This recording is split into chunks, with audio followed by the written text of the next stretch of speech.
गझल फुलांचं ऋतुसत्य episode number 12.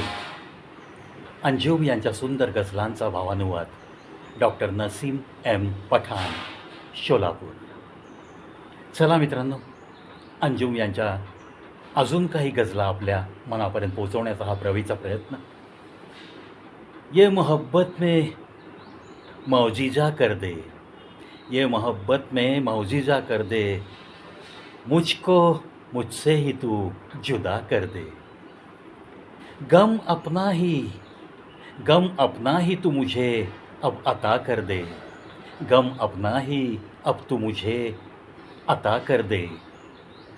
जुल्फ़े तुम्हारी थोड़ी सी बिखरा दो अपने चेहरे पे, जुल्फ़े तुम्हारी थोड़ी सी बिखरा दो अपने चेहरे पे, धूप में सावनी घटा कर दे, धूप में सावनी घटा कर दे.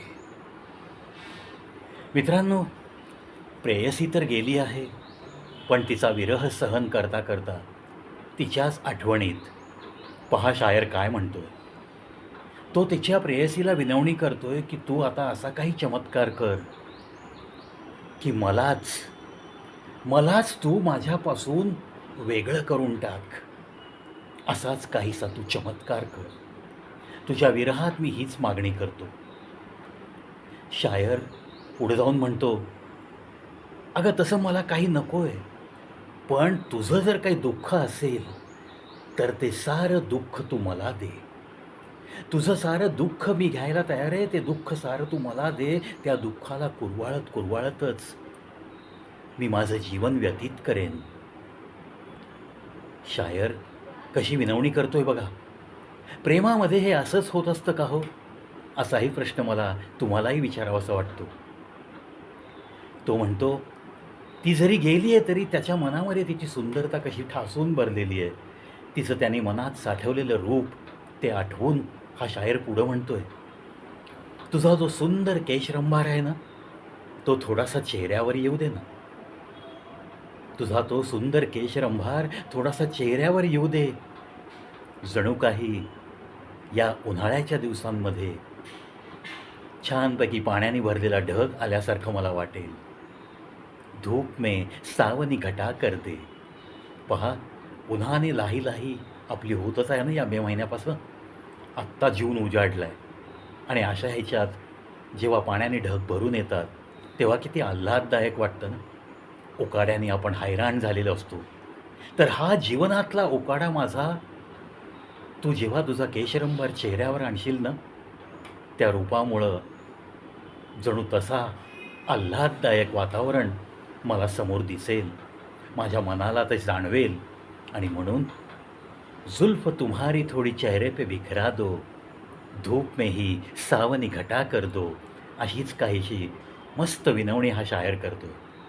मित्रांनो, या गझलचा सुंदर भावानुवाद तुमच्या मनापर्यंत पोहोचवणे यासाठीच हा प्रवीचा खटाटोप आहे.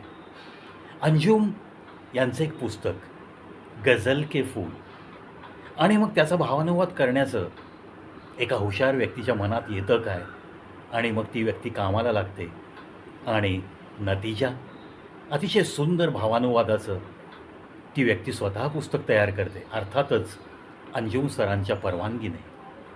म्हणूनच अंजुम सरांना पण तहे दिल से सॅल्यूट है प्रविका.